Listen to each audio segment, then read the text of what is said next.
2 years now, and it's been so impactful. As Bishop's just said, we've gone online in the last year and a half, and we've taken so much substance to women across the world. But I'm not here today to talk about the women. Sorry, women. Not your turn. Today I'm here to talk about the kids. All right.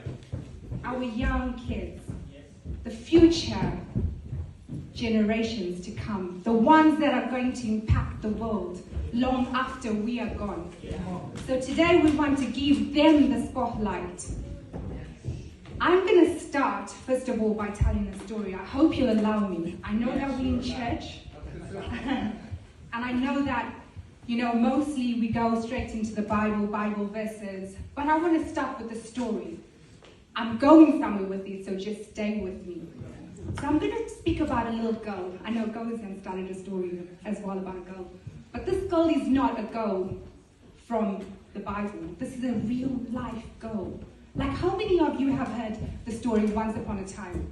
So Once Upon a Time, it can be any Once Upon a Time. Raise your hands. Yeah. Once Upon a Time. Okay, so there's maybe thousands of Once Upon a Time stories. Tens of thousands, millions. But this Once Upon a Time story is a once upon a time that follows the genealogy of Abraham. I mean, God said to Abraham, I will give you descendants as numerous as the stars in the sky. So as I sit in here, or as I stand in here today and watch you all sit, I know that each and every one of you are one of those stars. So this Once Upon a Time story is about one of the stars. A little girl aged 2.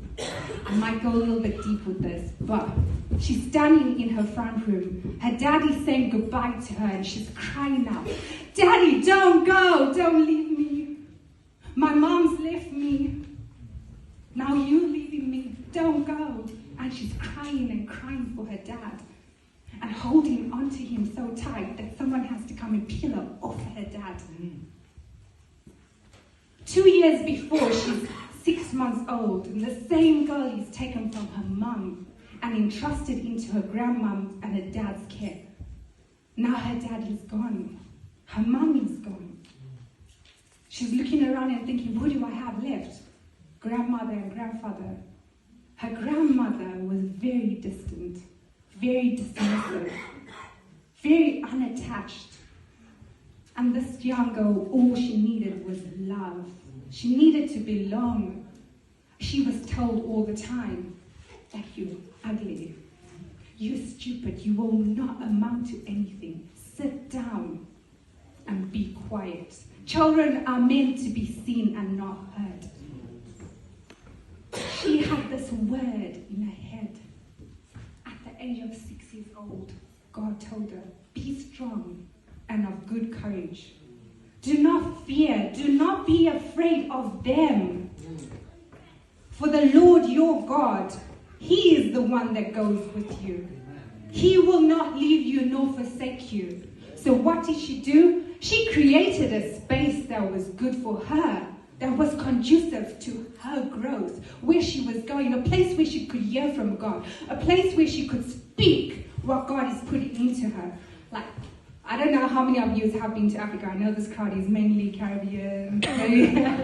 Southern Africa, the yards, the houses, the backyards were probably as 2 or 3 times as big as this auditorium.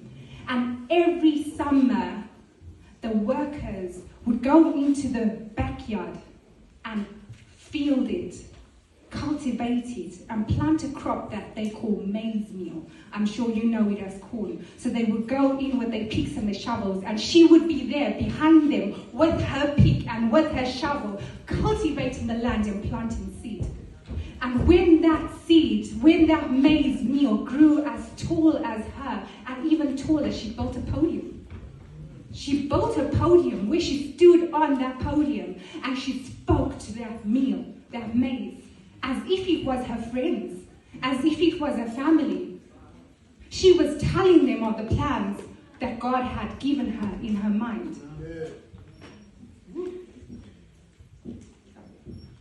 See, the reason I'm telling you this story is to illustrate how important it is that we recognize what is in our children and not dismiss them.